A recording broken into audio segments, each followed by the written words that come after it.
चलिए अब आज हम नया टॉपिक लेकर आए हैं, भारत में मिट्टी। भारत में मिट्टी इस क्लास में सबका स्वागत है।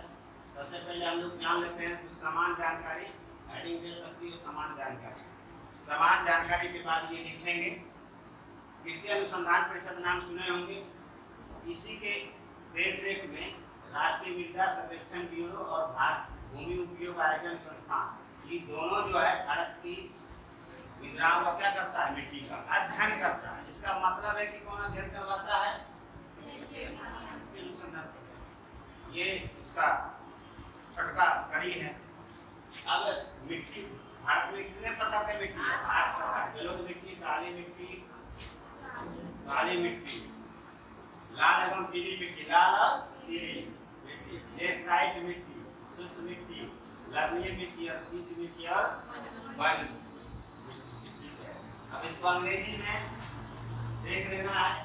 कभी कभी चूंकि एनसीईआरटी से ही प्रश्न सेट होते हैं, इसलिए एनसीईआरटी का जो तत्व होता है उसको दरकिनार नहीं करना। अगर दरकिनार करोगे तो क्या में फोल्ड हो जाओगे। तो इनसे टी सॉल्स 39.7% है, entisols 28.08%, alfisols 13.15%, vertisols 8.52%, aridisols 4.28% और अल्टी सॉल्स 2.51% और मॉली सॉल्स सबसे कम और सबसे अधिक। अन्य मिट्टी, अन्य मतलब हो गया बहुत सा छोटा मोटा जो भी होगा, वो 2.92%। ये याद रखोगे, नहीं याद रखा तो एग्जाम में क्या होगा, बोल्ड, सभी बोल्ड हो गए। चलो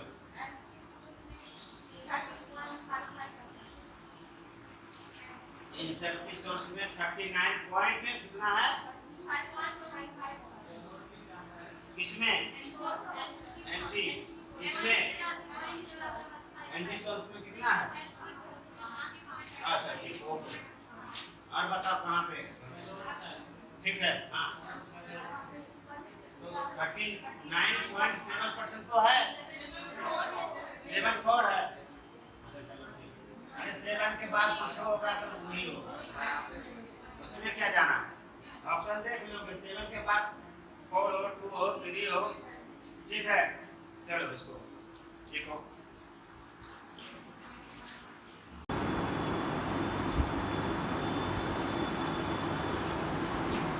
मिट्टी बेहतर से पढ़ लें ताकि आपको आसान हो जाए। जलोढ़ मिट्टी को हम लोग पढ़ते हैं। जलोढ़ मिट्टी का विस्तृत कितना भूभाग में है भारत में, 40% यानी 39.74% ऑप्शन में रहे या 40 मार देना। भारत में सबसे अधिक विस्तृत कौन सा मिट्टी है, जलोढ़ी मिट्टी। जलोढ़ी है ना सबसे अधिक विस्तृत, 40% सबसे अधिक ये है ना, यानी सबसे अधिक क्षेत्र में विस्तृत उपनाम, यानी जलोढ़ मिट्टी को काप मिट्टी या कछारी मिट्टी भी कहा जाता है। जलोढ़ मिट्टी को काप मिट्टी या कछारी मिट्टी भी कहा जाता है। इसका निर्माण उत्तर भारत में कैसे हुआ, तो हिमालय के नदियों द्वारा लाए गए अवसाद, अपने साथ अवसाद लाता है ना, बताए थे पहले भी। और पश्चिमी गुजरात में पाया जाता है, पूर्वी तट में पश्चिम बंगाल से तमिलनाडु तक किनारे किनारे में जलोढ़ मिट्टी। जलोढ़ मिट्टी का विस्तार क्षेत्र उत्तर भारत में गंगा का मैदान जो है वो, और दूसरा पश्चिमी गुजरात पश्चिमी तट में गुजरात क्षेत्र में, और पूर्वी तट में पश्चिम बंगाल से तमिलनाडु तक। तो इस क्षेत्र में कैसे बना, तो सागर के द्वारा पश्चगमन का मतलब होता है सागर का पानी लगते हुए ऐसे आते रहता है, देखा है कभी। तो जो पानी के साथ जो उसके अवसाद है, यानी मिट्टी का कण, बालू का कण जो है, वो पानी से ज़्यादा छेद करता है, किनारे लगाते जाता है। तो यानी पीछे हटने, पश्चगमन का मतलब होता है पीछे हटने के उपरांत छोड़े गए अवसाद से। प्रकार 2 प्रकार का होता है, चिकनी जलोढ़ मिट्टी, बलुई दोमट जलोढ़ मिट्टी। अब पूछ देगा कि बलुई दोमट जलोढ़ मिट्टी संबंधित है किससे, मानोगे जलोढ़ मिट्टी से। जलोढ़ मिट्टी का अंग्रेजी क्या आता है, तुम्हारा काम है, नोट्स में मत लिख देना कि तुम्हारा काम है, ठीक है। बलुई दोमट जलोढ़ मिट्टी। अब आते हैं चिकनी जलोढ़ मिट्टी। चिकनी जलोढ़ मिट्टी में जल धारण की क्षमता सबसे अधिक है। इसमें अगर तुम पानी डालोगे तो जाते रहेगा, भरेगा ही नहीं, सब विलुप्त हो जाएगा। उसी को बोलते हैं जल धारण की क्षमता सबसे अधिक। और चिकनी जलोढ़ मिट्टी ही दो भागों में है, भावर और तराई। स्वाभाविक है, पत्थर टाइप का रहेगा तो पानी डालोगे थोड़े वहाँ पानी रुकेगा। कंक्रीट, पत्थर, ये सबसे भावर क्या, सबसे ऊपरा मोटा पत्थर, इससे छोटा तराई, इससे छोटा बांगर। जब मिट्टी के रूप ले लिया तो खादर बताए थे। तो पूछेगा जल धारण की क्षमता सबसे अधिक किसमें है, चिकनी जलोढ़ या बलुई दोमट? चिकनी जलोढ़। चिकनी जलोढ़ मिट्टी का दो भाग है, भावर और तराई। भावर और तराई। बलुई दोमट जलोढ़ मिट्टी में जल धारण की क्षमता क्या है, कम है। इसमें पानी दोगे, इसमें एक लोटा पानी दोगे तो पता नहीं चलेगा, इसमें एक लोटा पानी दोगे इस मिट्टी में तो बढ़ जाएगा। क्लियर हो गया है? जल धारण की क्षमता इसमें क्या है, कम है। बांगर, इसका भी दो भाग है, बांगर को पुरानी जलोढ़ और खादर को नवीन जलोढ़। यानी सबसे अधिक उपजाऊ कौन है, खादर है। खादर को नवीन जलोढ़ कहते हैं, खादर है। चलो लिखो,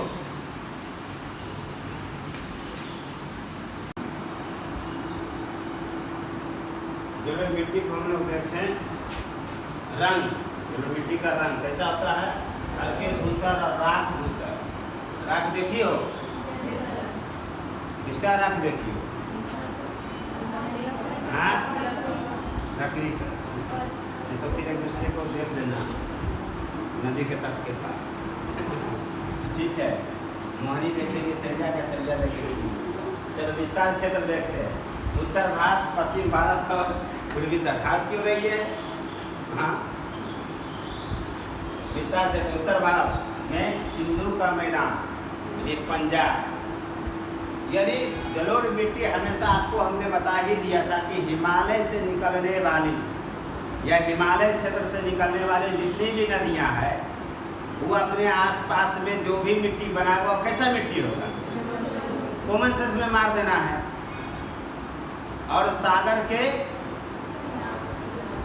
पीछे हटने से तो आप कहो कि सर पश्चिमी तट पे सिर्फ गुजरात में ही क्यों, बंगाल की खाड़ी में क्यों नहीं? क्योंकि पश्चिमी तट जो है सागर से बहुत एक तरह से बराबर है। अगर बंगाल की खाड़ी में देखेंगे तो ये तट है और पानी यहाँ है, लेकिन अरब सागर में क्या है, ऐसे है। तो वहाँ पे पीछे मिट्टी नहीं अच्छी हो पाता, यहाँ न होगा, जब होगा तो छेड़ के न पहुँचाते। इसलिए पूर्वी तट पे जलोढ़ मिट्टी बनता है। तो कॉन्सेप्ट क्लियर हो गया ना कि हिमालय से या हिमालय क्षेत्र से जो भी नदी निकलेगी वो जलोढ़ मिट्टी बनाएगी। तो सिंधु उधर से आता है, सतलज है, गंगा, यमुना है। यमुना का मैदान भी यहाँ पे लिख दोगे, यमुना का मैदान, ठीक है। यमुना का इसी कर दो, यमुना और गंगा, यूपी है ना यमुना, वहीं पे, ठीक है। ब्रह्मपुत्र घाटी, तो यह है उत्तर भारत में। पश्चिम भारत में कहाँ, अरावली पर्वत की संकीर्ण पट्टी होगा। देखो एटलस में, वो जो एनसीईआरटी में देखो कि अरावली पर्वत के पश्चिम में एकदम पतला जैसा होगा संकीर्ण पट्टी, वहाँ पे पाया जाता है। यानी पश्चिमी राजस्थान और गुजरात का पश्चिमी तट एवं मैदान, पूर्वी तट में पश्चिम बंगाल से कहाँ तक, तमिलनाडु तक। विशेषताएं क्या है इस मिट्टी का, इसका संबंध अर्ध शुष्क जलवायु से है। पूछेगा किस मिट्टी का संबंध अर्ध शुष्क जलवायु से, जलोढ़ मिट्टी का। इसके ऊपरी परत पर क्षारीय तत्व की अधिकता है। इसका मतलब है कि यह मिट्टी कैसा मिट्टी पाया जाता है, इसका मतलब है कि यह अम्लीय प्रकार का है।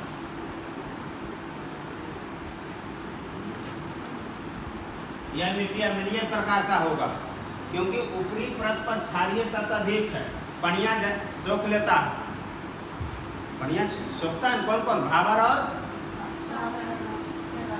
ये सॉरी कौन है, भावर और तराई सोख लेता है। स्वाभाविक है वहाँ क्षारीय तत्व अधिक होगा, लेकिन जहाँ नहीं सोख पाता तो अम्लीय चिपचिप टाइप का ठीक है, तो अम्लीय है।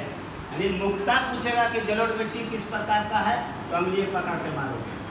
खनिज विविधता की अधिकता, खनिज विविधता का मतलब हो गया कि कहीं पेट्रोल मिल गया, कहीं मिट्टी तेल है, कहीं कुछ और भूगर्भीय संसाधन है। कृषि के लिए अधिक उपयोगी, खूब कृषि होता है। ऐसा कृषि तो गहन कृषि अधिक मात्रा में होता है यहाँ पे, और यह अम्लीय प्रकार का। चलिए लिखिए,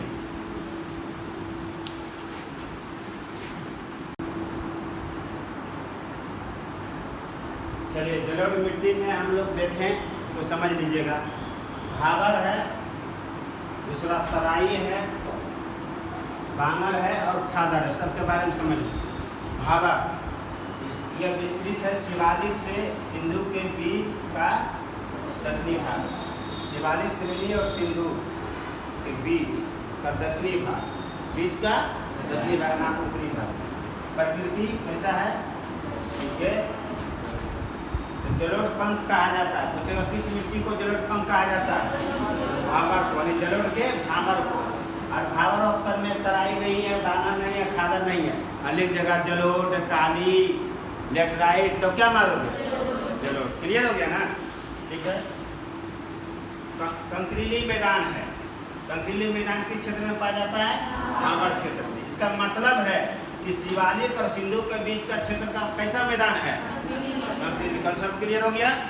चलो आगे, हिमालय से निकलने वाली जितना भी नदी हिमालय से निकलती है वो कहाँ विलीन होता है, भाबर क्षेत्र में। भाबर को जलोढ़ ग्रेट हिंद गंगा मैदान क्षेत्र कहा जाता है। भाबर, यहाँ भाबर में तराई मत लिखो, भाबर कटो, भाबर लिखो। हिमालय से जितनी भी नदियाँ निकलती है वो कहाँ विलुप्त होती है, भाबर क्षेत्र में। भाबर क्षेत्र को क्या कहा गया, जलोढ़ ग्रेट हिंद गंगा मैदान, जलोढ़ ग्रेट हिंद गंगा मैदान, यानी भाबर के क्षेत्र को जलोढ़ ग्रेट हिंद गंगा मैदान कहा गया। हिमालय से जितनी भी नदियाँ निकलती हैं यहाँ विलुप्त हो जाता है। और फिर कहाँ निकलता है, तराई में निकलता है, यहाँ विलुप्त होता है। क्योंकि पत्थर इतना न है, चट्टान वगैरह पता नहीं चलता है कि नदी करने जा रहा है, यहाँ पता चलता है वो ये नदी है। क्लियर है ना। तराई ना यह विस्तृत भाबर के दक्षिणी क्षेत्र, यानी इसका दक्षिणी आना। प्रकृति कैसा, ये दलदली है, ये है जलोढ़ पंख के रूप में, या कंकरीली है तो दलदली क्षेत्र है। भारत में दलदली मैदान कहाँ पाया जाता है, तराई के क्षेत्र में। क्लियर हो गया। महीन बालू की अधिकता है इसमें, महीन बालू पूछेगा, महीन बालू कहाँ, तो तराई क्षेत्र में। भाबर में विलुप्त नदियाँ पुनः कहाँ निकलती है, तराई में। पूर्व की स्थिति, यानी तराई में क्षेत्र में हम देखें तो पूर्व में क्या था, यहाँ घने जंगल था, घने वन था। लेकिन वन का इतना ने कटाई कर दिया, वन को कटाई करके, जिसको बोलते हैं निर्वनीकरण। निर्वनीकरण का मतलब अब वन नहीं है, वन की कटाई हो गई, ठीक है। कृषि भूमि में क्या हो गया, अब ये पूछेगा कौन सा जलोढ़ का कौन सा क्षेत्र कृषि भूमि में परिवर्तित हुआ, तराई। पहले वहाँ क्या था, घने वन था, यहाँ घने वन था, उसको काट उठ के निर्वनीकरण कर दिया। इसका क्षेत्र भाबर के नीचे, शिवालिक नीचे, उत्तराखंड, हिमाचल प्रदेश, ठीक है, दिल्ली का क्षेत्र, कुछ हरियाणा आ जाएगा, ये सब क्लियर हो गया। बिहार में तुमको पश्चिमी चंपारण, बिहार का पश्चिमी चंपारण इसी क्षेत्र में, तराई, पश्चिमी चंपारण से लेकर अररिया किशनगंज तक, नेपाल के किनारे किनारे। क्लियर हो गया ना। तो बिहार में तराई कहाँ है, पश्चिमी चंपारण से अररिया किशनगंज तक, यानी हिमालय के किनारे, शिवालिक श्रेणी के किनारे वाला भाग। अब आप बांगर, इसको पुरानी जलोढ़ कहते हैं, बांगर। इसका जमाव बाढ़ मैदान से दूर होता है, यानी बाढ़ मैदान में बांगर का जमाव नहीं होता। जहाँ बाढ़ आता है, जौन सा क्षेत्र बाढ़ का मैदान है, उसके ऊपरी भाग में क्या है, बांगर कहलाता है। यानी बांगर में कंकर पाया जाता है। कंकर को क्या कहते हैं, कैल्शियमी सरगखन, ठीक है, याद रखना। कंकर ना देके कभी कभी इंग्लिश में नाम दे देगा, तो सोचे क्या है, ठीक है, फंस जाता है, ध्यान नहीं रहता। विस्तार क्षेत्र, दोआब क्षेत्र में, दोआब क्षेत्र किसको कहते हैं, दो नदियों का बीच का क्षेत्र दोआब कहते हैं। जैसे ये है, ये हो गया मान लीजिए सतलज, और ये हो गया यमुना। ये वाला क्षेत्र क्या कहलाएगा? दोआब। दो नदियों का क्षेत्र को दोआब कहा जाता है। तो बांगर कहाँ पाया जाता है? दोआब क्षेत्र में। और प्रादेशिक क्षेत्र का मतलब होता है किस किस राज्य में? तो पंजाब, हरियाणा, ऊपरी गंगा का मैदान, ये सब क्षेत्र में क्या पाया जाता है? बांगर। इसका मतलब है कि हिमाचल प्रदेश में, उत्तराखंड में कौन सा होगा? क्लियर हो गया ना? ये होगा ना। हिमाचल और उत्तराखंड में कौन सा होगा? तराई। अब आ जाओ खादर। खादर को नवीन जलोढ़ कहते हैं, जो सबसे अधिक उपजाऊ है। ये कहाँ पाया जाता है? तो बाढ़कृत मैदान में पाया जाता है। ये बाढ़कृत मैदान में नहीं पाया जाता है, लेकिन खादर जो है बाढ़कृत मैदान में पाया जाता है। इसमें भी कंकर पाया जाता है, कंकर, कैल्शियमी संग्रह। इसको दोमटी एवं निम्नमय मिट्टी कहते हैं। पूछेगा दोमटी एवं निम्नमय मिट्टी किसको कहते हैं? बांगर या खादर को? खादर को कहते हैं। इसका निर्माण प्रत्येक वर्ष आने वाली बाढ़ से होता है। प्रत्येक वर्ष जो बाढ़ आता है उसी से निर्माण होता है खादर का। विस्तार क्षेत्र मध्य एवं निम्न गंगा का मैदान। तो मध्य एवं निम्न गंगा का मैदान में कौन आता है? यूपी, बिहार। और निम्न गंगा का मैदान में पश्चिम बंगाल। मध्य गंगा का मैदान में यूपी, बिहार, और निम्न गंगा का मैदान में पश्चिम बंगाल आता है। दोआब क्षेत्र, तो गंगा ब्रह्मपुत्र का दोआब जो है, दोनों जो मिलता है, दोनों जब मिलता है तो क्या कहलाता है? यमुना की मेघना। तो यमुना कब कहलाता है? कुछ नहीं, चक्का पका कर धर दिया। जब गंगा में ब्रह्मपुत्र मिलती है तो क्या नाम होता है? जमुना। और दोनों संयुक्त धारा के रूप में जमुना नाम से बहती है। जब उसमें मेघना मिल जाता है तो उसका नाम क्या हो जाता है? तो पद्मा कब होता है?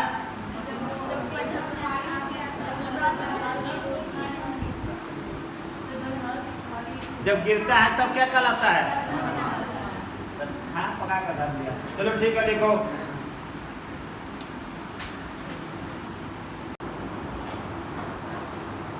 जलोढ़ मिट्टी में हम लोग देखते हैं पोषक तत्व की प्रचुरता क्या सबसे अधिक पाया जाता है?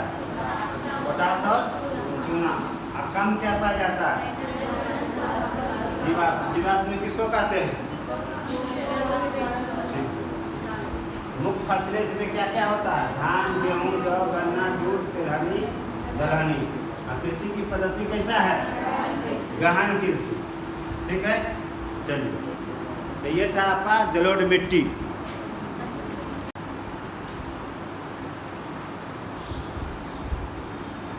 काली मिट्टी कितना क्षेत्र में विस्तृत है? 15%। यानी भारत के कुल भूभाग में कितना, भारत के कुल क्षेत्रफल जितना है उसमें कितना परसेंट में काली मिट्टी है? 15%। उपनाम ये याद रखना, रेगुर मिट्टी, काली मिट्टी को ही रेगुर मिट्टी कहा जाता है। काली मिट्टी को काली कपासी मिट्टी भी कहा जाता है। ठीक है, काली कपासी मिट्टी। काली मिट्टी को सुता जोताई वाली मिट्टी कहा जाता है, मृदा कहा जाता है। उत्तर प्रदेश में काली मिट्टी को केरल कहा जाता है। केरल, ऐसा नहीं कि केरल जो राज्य में मत समझना। उत्तर प्रदेश में काली मिट्टी को क्या कहा जाता है? केरल कहा जाता है। निर्माण, काली मिट्टी को निर्माण कैसे हुआ? दरारी से दरार पड़ा, फटा और उससे जो निकला उसी से बन गया। और विशाल चट्टान का विखंडन से। इसका रंग कैसा आता है? गाढ़े काले और स्लेटी। स्लेट देखे हो बच्चा में? कोको लिखोगी पहाड़ा, एकाएक द्वैदू पढ़ी हो तुम लोग? पढ़ी हो। विशेषताएं, इसकी जलधारण क्षमता जलोढ़ से अधिक है। जलोढ़ में पूछेगा तो जलधारण क्षमता किसका अधिक होगा? जलोढ़ में किसका होगा?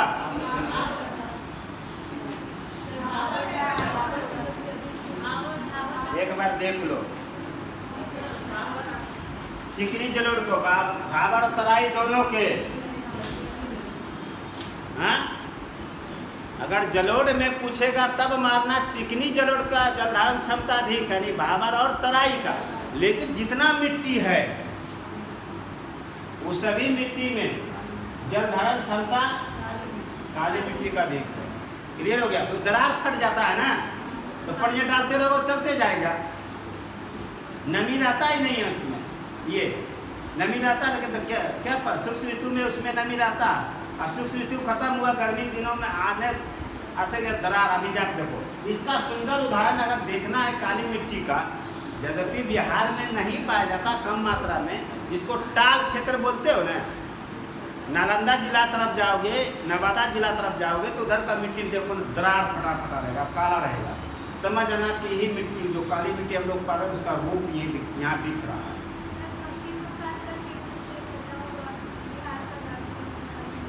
पश्चिम बंगाल से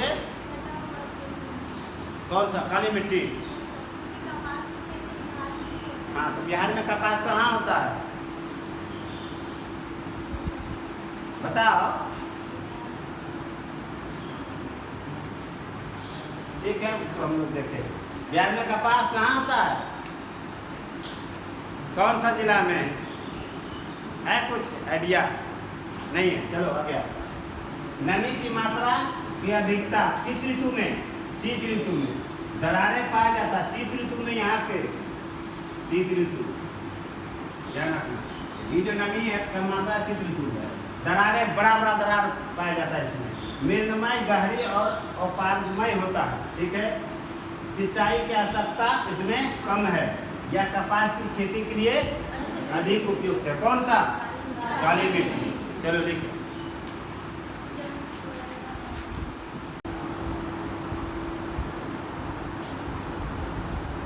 काली मिट्टी में हम लोग देखते हैं अगला में विस्तार क्षेत्र सबसे अधिक कहाँ पाया जाता है? सबसे अधिक दक्षिण प्रेत और उत्तर पश्चिम भारत। ठीक है।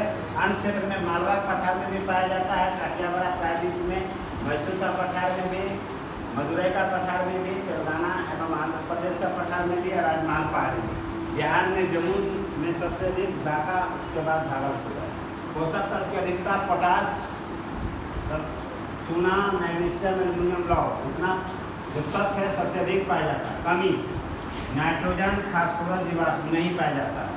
फसल सबसे अधिक कपास के लिए है। कपास की खेती होता है सोयाबीन, ज्वार, गेहूँ और गन्ना।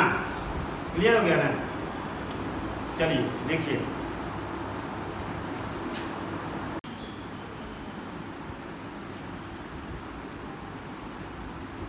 चलिए अब तीसरा, लाल पीली मिट्टी। लाल पीली मिट्टी। तो लाल पीली मिट्टी में हम लोग अगर देखें कि विस्तृत 18% भूभाग में, यानी भारत के जो कुल क्षेत्रफल है उसमें 18% में कौन मिट्टी है? लाल मिट्टी। क्लियर हो गया ना? लाल पीली दोनों। उपनाम इसका है मंडलीय मिट्टी कहा जाता है। मंडलीय मिट्टी किसको कहा जाता है? लाल पीली मिट्टी को याद रखना है। रंग लाल क्यों और पीला? निर्माण रद्देदार आग्नेय चट्टान ग्रेनाइट तथा नीस का विखंडन से। लाल पीली मिट्टी का कम वर्षा वाले क्षेत्र में होता है ये। लाल पीला मिट्टी कहाँ? कम वर्षा, जहाँ जहाँ कम वर्षा होगा, यानी वृष्टि छाया का क्षेत्र जहाँ होगा वहाँ होगा। क्लियर हो गया ना? तो इसीलिए वर्षा हम बता दिए थे इसके पहले। वर्षा समझ में आ जाएगा तो मिट्टी भी समझ में आ जाएगा। प्रकृति या विशेषताएं कैसा होता है? अम्लीय प्रकृति का। यह भारत की दूसरी प्रमुख मिट्टी है। तो भारत का प्रथम प्रमुख मिट्टी कौन होगा? ठीक है, क्लियर हो गया। अब विस्तार क्षेत्र कहाँ कहाँ पाया जाता है? दक्कन का पठार, पूर्वी भाग और दक्षिणी भाग। अब देखो यूपीएससी के लिए इतना ही काफी था, दक्कन का पठार। लेकिन भविष्य में अगर यूपीएससी आईएएस का एग्जाम दोगी तो आपको दोनों याद रखना। दक्कन के पठार का पूर्वी भाग और दक्षिणी भाग, साथ ही महाराष्ट्र क्षेत्र में लाल पीली मिट्टी मिलेगा। पश्चिमी घाट गिरिपद क्षेत्र, गिरिपद गिर की पहाड़ी या गिर राष्ट्रीय उद्यान भी है ना? कहाँ पड़ता है? गुजरात में। शेर के लिए प्रसिद्ध है ना? अरे एशियाई टाइगर, शेर है ना हुआ। टाइगर मतलब बाघ होता है। अच्छा सॉरी, टाइगर मतलब बाघ। पश्चिमी घाट गिरिपद क्षेत्र हो गया क्लियर। मध्य भारत में आता है एमपी और छत्तीसगढ़ का क्षेत्र को मध्य भारत बोलते हैं। पूर्वी भारत में उड़ीसा, पूर्वी भारत उड़ीसा। पूर्वोत्तर भारत में 8 गो जो राज्य है। पूर्वी भारत में उड़ीसा, पूर्वी भारत में पश्चिम बंगाल में पूर्वी भारत का ये पार्ट है। यहाँ उड़ीसा में लिख दिया सिर्फ, बंगाल नहीं। बंगाल में कौन सा मिट्टी होगा? जलोढ़ मिट्टी होगा। उत्तर भारत में मध्य गंगा के मैदान का दक्षिणी भाग, तो मध्य गंगा का मैदान का दक्षिणी भाग क्या हुआ? बिहार। बिहार का दक्षिण भाग, अभी हम जहाँ हैं वो बिहार का उत्तर भाग है। मध्य गंगा का उत्तर भाग में हम हैं। मध्य गंगा का दक्षिण भाग हो गया बिहार का दक्षिणी बिहार, जैसे भागलपुर, बांका, जमुई, लखीसराय, शेखपुरा, नवादा, गया, औरंगाबाद, ये सब में कैसा मिट्टी है? लाल मिट्टी। नागपुर का पटाना दक्षिण बिहार।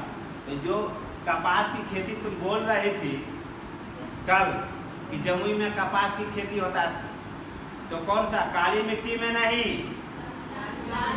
लाल मिट्टी में। गलत लिखा देते काट दोगे इसको। देखो यहाँ लिखा है जमुई में कपास की खेती होता है, तो काली मिट्टी में नहीं, लाल पीली मिट्टी में, क्योंकि लाल पीली मिट्टी में भी कपास की खेती होता है। भले बहुतायत मात्रा में ना हो, अधिक मात्रा में ना हो, लेकिन होता है। क्लियर हुआ? सुधा, अब तुम और कौन को गूगल बाबा कर रही थी, मिला रही थी?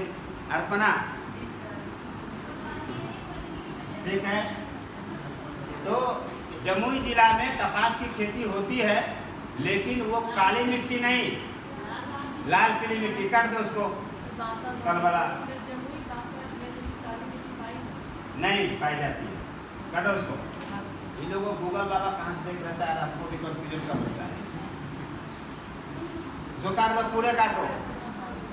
जो भी लिखेंगे यूट्यूब पे भी, उनसे भी अनुरोध होगा कि उसको काट देंगे। जो काली मिट्टी में हमने जो लिखा दिया कि जमुई, बांका, भागलपुर में पाया जाता है, नहीं पाया जाता, ठीक है। अरे ये दोनों महारथी तुम्हारे बगल और राखी के बगल। चलो क्लियर हो गया ना? आप क्लियर हुआ कंफ्यूजन? लाल पीली मिट्टी दक्षिण बिहार में पाया जाता है, इस कारण से जमुई जिला में कपास की खेती होती है। क्लियर हो गया कंफ्यूजन? इसलिए तुम लोग आगे नहीं निकलेगी। गूगल बाबा वाला नहीं बताएगा, किताब वाला बताएगा। अगर कंफ्यूजन हो या हमसे छूट रहा हो तो नहीं। दक्षिण भारत, कर्नाटक, तमिलनाडु। पोषक तत्व की अधिकता, कौन सा पोषक तत्व है इसमें? लोहा। कमी कौन कौन होगा? फसल के लिए मूंगफली, केला भागलपुर में होता है। क्लियर है ना? तंबाकू भागलपुर में, रागी, ज्वार, गेहूं तो दक्षिण बिहार में है ही, गेहूं के लिए प्रसिद्ध। मक्का भी और कपास जमुई जिला में होता है। कपास, हाँ। रागी क्या आता है? कौन देखा? मरुआ जिसको बोलते हैं। मास्टर है तुम?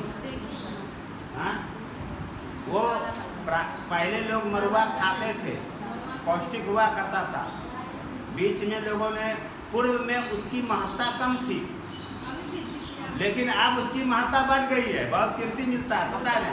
कह सकते कि जितिया त्यौहार है जिसमें माँ अपने पुत्र पुत्री के लिए करती है, उसी के अवसर पे मरुआ खाया जाता है।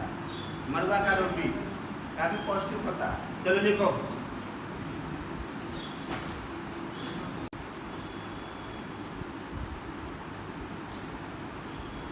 लेटराइट मिट्टी के बारे में पहले समझ लो तो लिखना।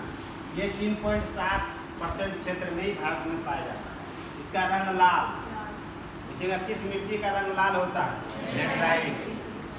लेटराइट मिट्टी का रंग क्या होता है? लाल होता है। रेगुर मिट्टी किसको कहते हैं?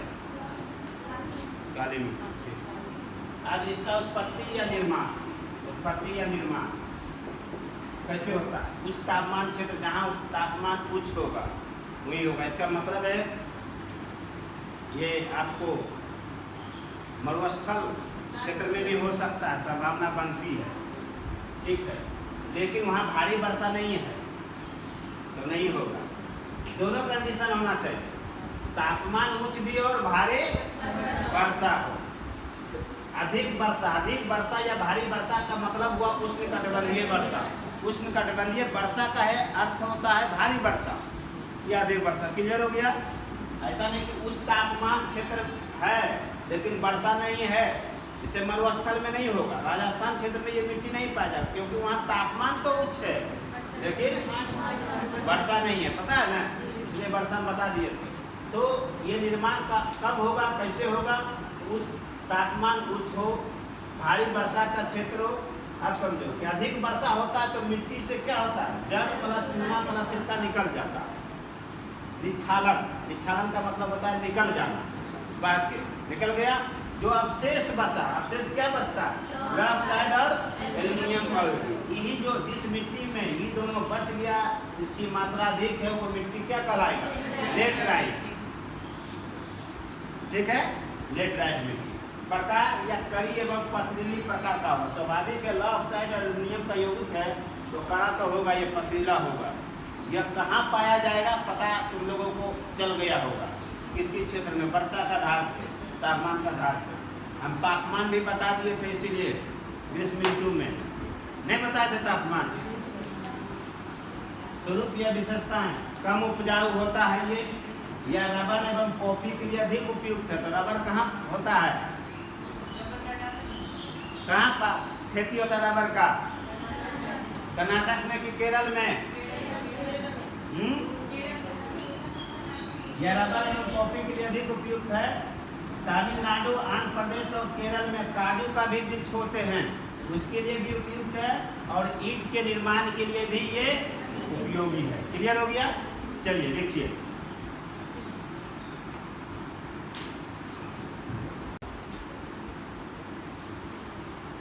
लेटराइट मिट्टी का विस्तार क्षेत्र पश्चिम भारत में गिरिपथ क्षेत्र यानी पश्चिमी तट में पाया जाता है, पूर्वी तट में नहीं पाया जाता। लेटराइट मिट्टी भारत के पश्चिमी तट में पाया जाता है लेकिन पूर्वी तट में नहीं, ध्यान रखना। पश्चिमी तट में जैसे गिरिपथ क्षेत्र है ना, गुजरात, फिर महाराष्ट्र का पठारी भाग है, पूर्वी भाग में राजमहल पहाड़ी, उड़ीसा का पठारी भाग, छोटा नागपुर का पठारी, झारखंड बिहार ये है, राजमहल पहाड़ी झारखंड बिहार। पूर्वोत्तर भारत, इसका मतलब है कि बिहार में लेटराइट मिट्टी पाया जाता है। क्लियर हो गया?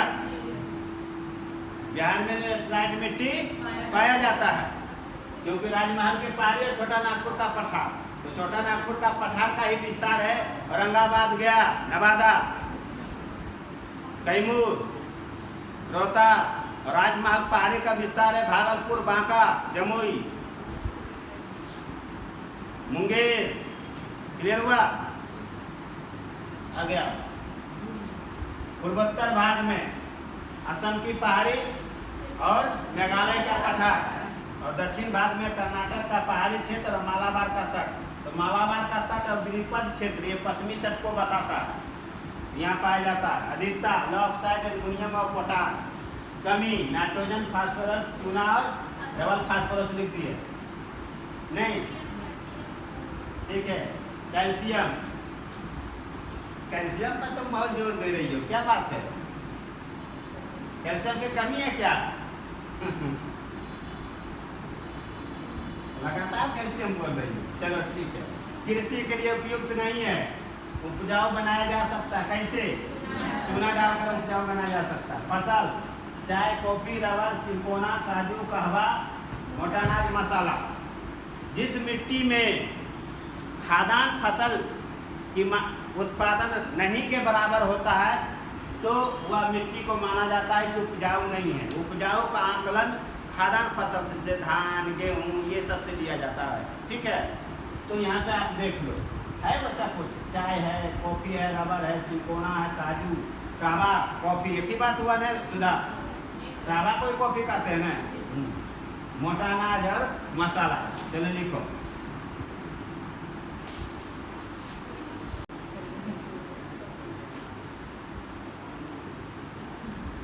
स्थलीय मिट्टी, मरुस्थलीय मिट्टी या सूक्ष्म मिट्टी, दोनों एक ही प्रकार का है, ठीक है। विस्तृत 4.32% भाग में उपनाम है सूक्ष्म मृदा, बलुई प्रकार का या क्षारीय या लवणीय। एक तो होता है लवणीय मिट्टी, लेकिन पूछेगा कि किस मिट्टी को लवणीय मिट्टी कहा जाता है? शुष्क या मरुस्थलीय? कभी शुष्क याद नहीं रखोगे, मरुस्थलीय। किस क्षेत्र में इसका उत्पत्ति या निर्माण होता है इस मिट्टी का? तो नगण्य वर्षा क्षेत्र, जहाँ कम वर्षा होगा। अधिक वाष्पीकरण क्षेत्र, अधिक वाष्पीकरण घाट में सबसे अधिक अगर वाष्पीकरण होता है तो वो मरुस्थल यानी थार में होता है, राजस्थान। क्लियर हो गया ना? यानी ये सब जो है वाष्पीकरण का क्षेत्र है। पश्चिम राजस्थान, दक्षिण पंजाब, पश्चिमी हरियाणा, उत्तरी गुजरात और उत्तर प्रदेश। लेकिन इसमें सबसे अधिक वाष्पीकरण पूछेगा, ठीक है। अत्यधिक तापमान का क्षेत्र क्लियर हो गया। सबसे अधिक तापमान कहाँ भारत में? जगह का नाम बताओ। तुम्ही रडार पे रखती हो हमेशा। भारत में सबसे अधिक तापमान किस क्षेत्र में? जगह का नाम। राजस्थान में कहाँ?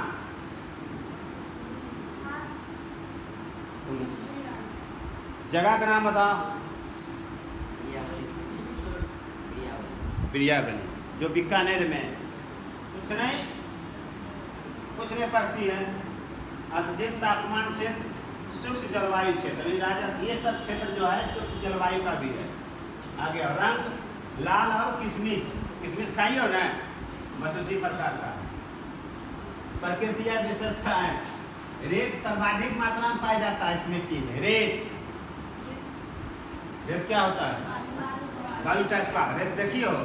हाँ, अनुबर यानी अनुपजाऊ जिसको बोलते हैं, यानी मिट्टी उपजाऊ है ही नहीं, उर्वर नहीं जिसको बोलती हो। तो ये मिट्टी में उत्पादन या उत्पादक शक्ति जो है नहीं के बराबर है कृषि के लिए। क्यों? इसका क्या कारण है? इसीलिए अगर कोई मिट्टी उपजाऊ नहीं है तो ये मान के चलना कि उसमें जीवाश्म और ह्यूमस जो है कम है। क्लियर हो गया ना? इसी कारण से वह मिट्टी उपजाऊ नहीं होने के कारण मुख्य कारण ई दो है, जीवाश्म और ह्यूमस की कमी। विस्तार क्षेत्र इस मिट्टी का पश्चिमी राजस्थान, दक्षिणी पंजाब, पश्चिमी हरियाणा, उत्तरी गुजरात और उत्तर प्रदेश। अब आते हैं अधिकता। इस मिट्टी में क्या अधिक है? लवण, नमक, फास्फेट और चूना। सही है अपना? ये सही है ना? लवण यानी नमक सबसे अधिक मिलेगा इस मिट्टी में। इसलिए राजस्थान के वह झील का नाम बताएं जहाँ से नमक उत्पादन होता है 10%। सामर्थ्य, ठीक है। चलो, कमी, नाइट्रोजन, जीवाश्म, ह्यूमस और नमी। नमी का मतलब देखिए कोई नमी, हाँ क्या होता है? हवा में पानी की कमी होता है, पानी पर ज़्यादा होता है। ठीक है। नमी। फसल, इसमें जो फसल है बाजरा, ज्वार, मोटा अनाज, सरसों और जौ देखिए कोई? सरसों कैसा होता है? सरसों दोनों का स्थानीय नाम बता दो, काला और पीला का।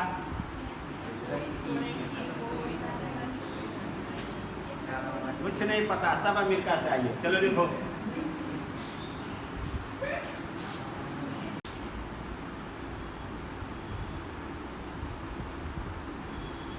लवणीय मिट्टी, उपनाम ऊसर मिट्टी भी कहा जाता है इसको। ऊसर मिट्टी किसको कहा जाता है? लवणीय मिट्टी को ऊसर मिट्टी भी कहा जाता है। उत्पत्ति या निर्माण इस क्षेत्र में शुष्क जलवायु क्षेत्र और अर्ध शुष्क जलवायु प्रदेश, इसी दो क्षेत्र में ये मिट्टी पाया जाता है, लवणीय मिट्टी। विशेषताएं, वनस्पति का अभाव होता है इस मिट्टी में।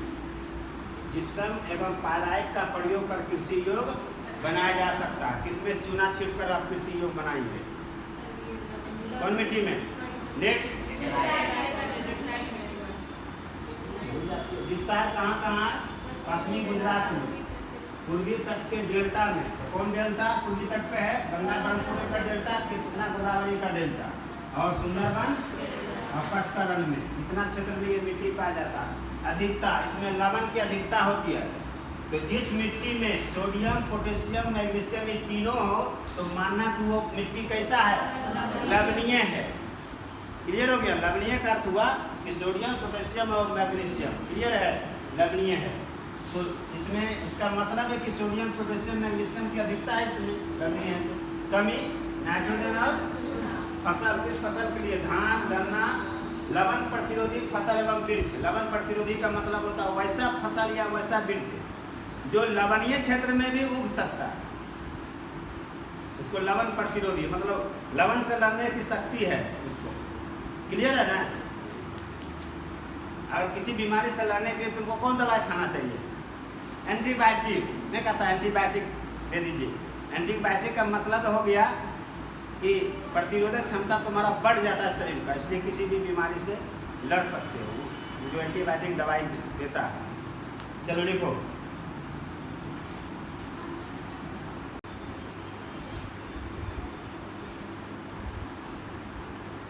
पीटमय मिट्टी या मृदा है। पीटमय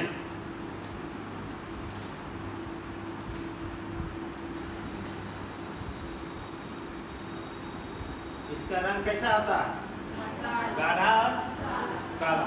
गाढ़ा काला। उत्पत्ति का क्षेत्र जहाँ भारी वर्षा हो, उच्च आर्द्रता हो और वनस्पति की वृद्धि हेतु योग्य वातावरण हो, ठीक है, उसी क्षेत्र में होता है। विस्तार क्षेत्र बिहार का उत्तरी भाग, याद रखना ये जरूर कि बिहार के उत्तरी भाग में पीटमय मिट्टी पाया जाता है। उत्तराखंड का दक्षिणी भाग, पश्चिम बंगाल का तटीय क्षेत्र, उड़ीसा एवं तमिलनाडु में पाया जाता है। प्रकृति विशेषताएं अम्लीय एवं क्षारीय दोनों प्रकार का होता है। अधिकता जैव पदार्थों का, जीवाश्म का, ह्यूमस का।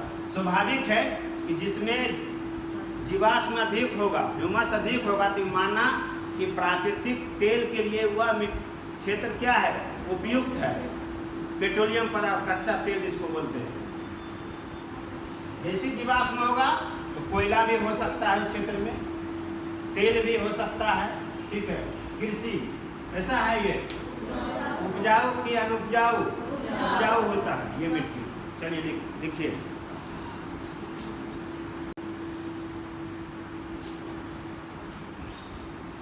लास्ट है पर्वतीय मिट्टी या वन मिट्टी, वन मृदा, ठीक है।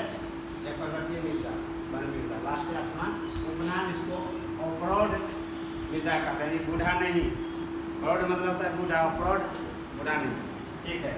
दोमटी एवं पांसू भी कहा जाता है इस मिट्टी को। उत्पत्ति का यानी निर्माण का क्षेत्र पर्वतीय पर्यावरण संरचना में परिवर्तन के कारण, ठीक है।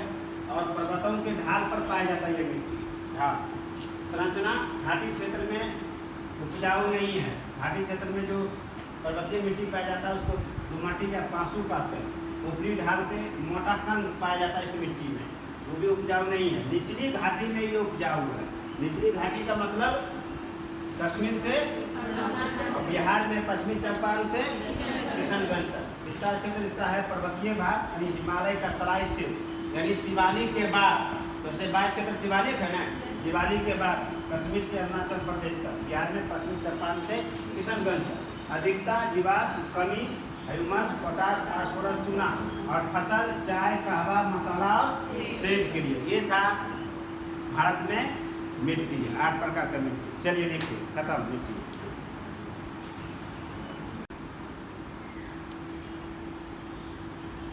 चलिए मिट्टी खत्म हो गया, तो मिट्टी में क्या पोषक तत्व होता है पौधों के लिए? मिट्टी में पौधा होगा, पौधा लगाओगे, किसी कार्य करोगे तो उसके लिए पोषक तत्व आवश्यक है। तो पौधों का पोषक तत्व 3 भागों में है। प्राथमिक पोषक तत्व, द्वितीयक पोषक तत्व और सूक्ष्म पोषक तत्व। प्राथमिक पोषक तत्व को मुख्य तत्व कहते हैं। प्राथमिक पोषक तत्व में phosphorus, nitrogen, potash, oxygen, carbon dioxide और हाइड्रोजन, यानी 6 जो ये है, phosphorus, nitrogen, potash, oxygen, carbon dioxide और हाइड्रोजन। पहले तो ये याद रखना है कि ये प्राथमिक पोषक तत्व है, यानी मुख्य पोषक तत्व कौन कौन है? Phosphorus, nitrogen, potash, oxygen, carbon dioxide और हाइड्रोजन। ये पौधों का मुख्य पोषक तत्व है, प्राथमिक पोषक तत्व। अब फास्फोरस का क्या काम है? जड़ का विकास। अगर जड़ का पौधों में विकास करवाना है या उसके लिए तो क्या छिड़कना होगा? फास्फोरस। ऊर्जा संग्रहण, अब फल को पकाने में। नाइट्रोजन, किसी चीज़ को वृद्धि करने में, पौधे की वृद्धि में क्या आवश्यक है? नाइट्रोजन। और प्रोटीन उत्पादन में नाइट्रोजन आवश्यक है। पोटास, पानी का अवशोषण करता है और रोग प्रतिरोधक क्षमता बढ़ाता है पौधों का, किसी भी रोग से लड़ने के लिए पोटास, इसलिए किसान पोटास छिड़कता है खेत में, आप देखते होंगे। अगला ऑक्सीजन। ऑक्सीजन क्या है? तो प्रकाश संश्लेषण जब पौधा करता है तो ऑक्सीजन बाहर छोड़ता है और कार्बन डाइऑक्साइड प्राप्त करता है। प्रकाश संश्लेषण में ऑक्सीजन पौधा जो है ऑक्सीजन को छोड़ता है और कार्बन डाइऑक्साइड प्राप्त करता है। हाइड्रोजन पौधों के जड़ मजबूत करने में, पौधों के जड़ मजबूत करने में, ये पौधों के जड़ का विकास है, ये पौधों के जड़ को मजबूत करने में। द्वितीयक पोषक तत्व मैग्नीशियम, कैल्शियम और सल्फर निगंधक, ये द्वितीयक पोषक तत्व है। मैग्नीशियम क्या है? तो क्लोरोफिल का मुख्य भाग है। पूछेगा क्लोरोफिल का मुख्य भाग कौन सा है? मैग्नीशियम है। क्लोरोफिल का मुख्य भाग मैग्नीशियम है। पौधों में लोहा का अवशोषण में सहायक कौन करता है? मैग्नीशियम। कैल्शियम क्या है? तो कोशिका संरचना का निर्माण एवं विभाजन, कैल्शियम का काम है। सल्फर निगंधक, प्रोटीन एवं तेल निर्माण में। सूक्ष्म पोषक तत्व में आते हैं तो iron, molybdenum, cobalt, sodium, zinc, boron और भी है, 3 और है। सूक्ष्म पोषक तत्व में आयरन का काम क्या है? श्वसन में और क्लोरोफिल उत्पादन में। जहाँ पे मैग्नीशियम क्लोरोफिल का मुख्य भाग है वहीं आयरन क्लोरोफिल के उत्पादन में। मोलिब्डेनम जो है दलहनों में नाइट्रोजन स्थिरीकरण का काम करता है। दलहन जो देखे हो, दलहन मसूर है और क्या होता है? अरहर हुआ, ये सब दलहन है। उसमें जो नाइट्रोजन स्थिरीकरण का काम यही करता है। कोबाल्ट इसका काम भी है। ये किसी भी पौधे में कोबाल्ट जो है किसी भी पौधे में नाइट्रोजन स्थिरीकरण का काम करेगा, लेकिन मोलिब्डेनम जो है सिर्फ दलहन में, सिर्फ दलहन में। सोडियम का काम है सूखा प्रतिरोध में वृद्धि। अगर कोई फसल सूख रहा है तो उसको क्या छिड़क दो? सोडियम, तो नहीं सूखेगा। सूखा प्रतिरोध में वृद्धि के लिए सोडियम। जिंक एंजाइम सक्रियता एवं प्रोटीन संश्लेषण में।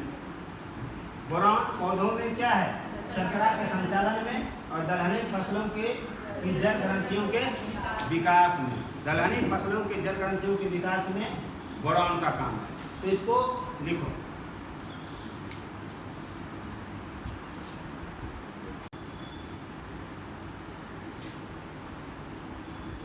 सूक्ष्म पोषक तत्व में तीसरा जो है उसमें आगे बढ़ते हैं। 7वां मैग्नीज है। मैग्नीज का काम होता है पौधों में ऑक्सीकरण अवकरण क्रियाओं में उत्प्रेरक का कार्य। प्रकाश संश्लेषण में भी ये क्या है? सहायक है मैग्नीज। क्लोरीन पर्णहरित या पर्णहरित में सहायक। पौधों की पत्तियों में पानी रोकने में सहायक, क्लोरीन का काम है। तांबा कवक रोग के नियंत्रण में सहायक। कवक रोग के नियंत्रण में कौन सहायक होता है? तांबा होता है। क्लोरीन या पर्णहरित या पर्णहरित में निर्माण में कौन सहायक होगा? पौधों की पत्तियों में पानी रोकने में कौन सहायक होगा? क्लोरीन। ठीक है। मैग्नीज पौधों में ऑक्सीकरण अवकरण क्रियाओं में उत्प्रेरक का कार्य करता है और प्रकाश संश्लेषण में सहायक। अब इसको हम आसान करेंगे एग्जाम के व्यू से, जहाँ कंफ्यूजन नहीं हो उसके लिए। चलो लिखो इसको।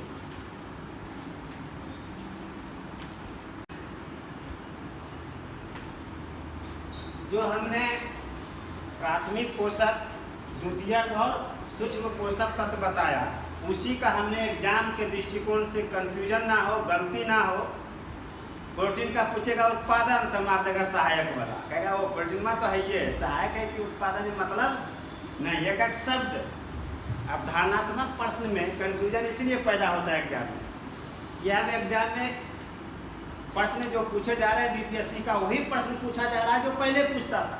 पूछने की प्रकृतियाँ चेंज हो गई, नेचर कंफ्यूजन ज़्यादा पैदा करेगा। कब पूछेगा उत्पादन तो तुम मारोगे भंडारा, ये ना। इसीलिए उसको कंफ्यूजन दूर करने के लिए हमने इसको इस तरह से किया। जैसे जड़ लेते हैं, पौधा का जड़ में, तो पौधे के जड़ के विकास में फास्फोरस, लेकिन मजबूत करने में, और दलहनी फसलों की जड़ ग्रंथियों के विकास में। क्लियर हो गया ना?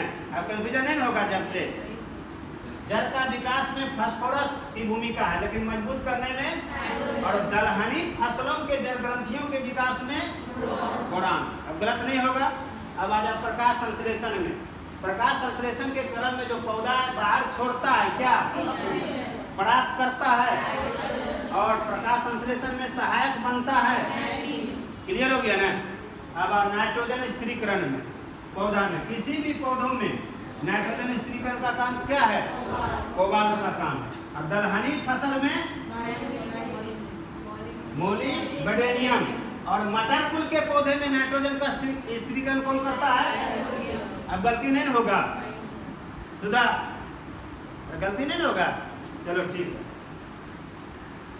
अब आप प्रोटीन में आप समझते हैं, प्रोटीन किसी पौधे में प्रोटीन का उत्पादन में किसकी भूमिका होता है?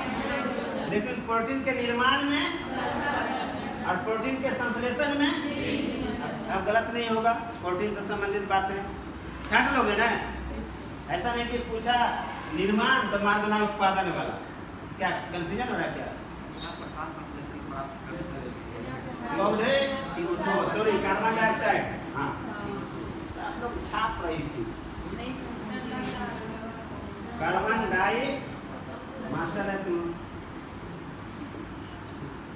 प्रकाश संश्लेषण में बाहर छोड़ता है, ऑक्सीजन को प्राप्त करता है कार्बन डाइऑक्साइड। अगर गलत लिखते हैं तो सही कर लीजिए।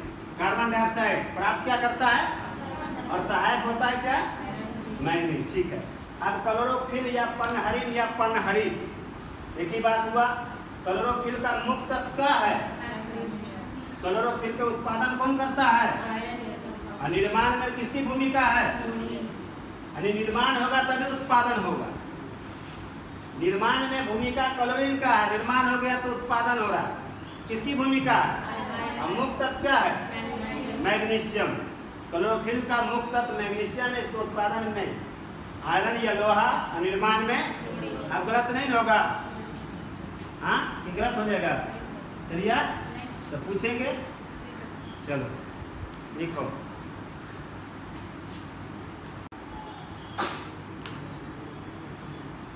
चलो कीट बच्छी पौधे लास्ट है। कीट बच्छी पौधे क्यों उगते हैं? क्या कारण है कीट बच्छी पौधे उगने का? आप किसान के खेत में आप जाइएगा तो ऐसा पौधा होगा, कीट बच्छी पौधे हमेशा फसल को नुकसान करता है। ठीक है। तो कीट बच्छी पौधे कब उगता है, कहाँ उगता है, कैसे उगता है? तो जिस मिट्टी में नाइट्रोजन की कमी रहता है वहीं पे उगता है कौन सा पौधा? कीट बच्छी पौधे। जिस मिट्टी में नाइट्रोजन की कमी रहेगा वहाँ पर जो पौधे उगेगा उसको कीट बच्छी पौधे का। कीट बच्छी पौधे कौन कौन होते हैं? क्या नाम है? ड्रोसेरा, घटपर्णी, वीनस और फ्लाइट्रे। ये सब कीट बच्छी पौधे हैं। कीट भक्षी पौधे हैं। क्लियर हो गया? तो कीट भक्षी पौधे, ये सब जो पौधे हैं कीट बच्छी, ये अपना नाइट्रोजन का पूर्ति यानी प्राप्त कैसे करता है? नाइट्रोजन की पूर्ति का आवश्यकता कैसे करता है? जो कमी है नाइट्रोजन का, तो अन्य जीवों के भक्षण से, मतलब ये छोड़कर अन्य जो प्रजाति का पौधा उदा है घास उसी को भक्षण कर देता है। जैसे आप देखते हैं अगर ये धान के फसल में उग गया तो धान को नष्ट कर देता है। मतलब कि धान से क्या प्राप्त कर रहा है नष्ट करके? नाइट्रोजन। क्लियर होगा ना? आप देखते हैं कि बहुत सा ऐसा पौधा हो जाता है फसल में जो फसल को नुकसान करता है, तो समझ जाइएगा वो सब कीट बच्छी पौधा। और जो नाइट्रोजन प्राप्ति के लिए इसको नष्ट कर रहा है अपने बम बम हो रहा है। देखिए तो ये था आपका कीट बच्छी पौधे यानी मिट्टी का हमने ऑल ओवर आपको प्रत्येक दृष्टिकोण से मैंने बता दिया। उससे ज़्यादा पढ़ने की आवश्यकता नहीं है। मिट्टी का जितने भी अवधारणा थी, तथ्य था, साथ ही पौधे के पोषक तत्व और पौधों को जो हानि पहुंचाता है उसको भी हमने बता दिया। अब इसको आप एनसीईआरटी पढ़ें चाहे नहीं पढ़ें, नोट्स को पढ़ते रहिए, रिवीजन करते रहिए। किसी भी एग्जाम में आपको बनेगा, चाहे बीपीएससी हो, चाहे ग्रुप डी हो, चाहे आईएएस का एग्जाम हो, चाहे दरोगा की तैयारी कर रहे हो तो दरोगा के लिए, कोई भी एग्जाम के लिए प्रीवियस सेट बनाएंगे, आपको पता चल जाएगा कि बनता है या नहीं बनता। किसी चीज़ को तभी आप माप सकते हैं कि हम ठीक पढ़े या मैंने ठीक पढ़ाया जब आपको प्रीवियस सेट का क्वेश्चन बन जाए। अगर वो बन जाता है आसानी से समझिए आपका पढ़ने की दिशा सही है। तो चलिए आज का क्लास यहीं तक समाप्त करते हैं। अगले क्लास में मिलेंगे मिट्टी का अपर्दन का कारण, क्योंकि अब बीपीएससी का जो ट्रेंड चेंज हुआ है उसमें हम खतरा मोल नहीं ले सकते, क्योंकि अब ट्रेंड चेंज हो चुका। उस ट्रेंड में सारे चीज़ कॉन्सेप्ट आपको पता रहेगा तभी आप बना पाएंगे, नहीं तो पता चला कि पढ़ने के बावजूद भी आप नहीं बना पाए। तो अगले क्लास का इंतजार कीजिए। बहुत बहुत क्या धन्यवाद आप लोगों को देते हैं। Thank you.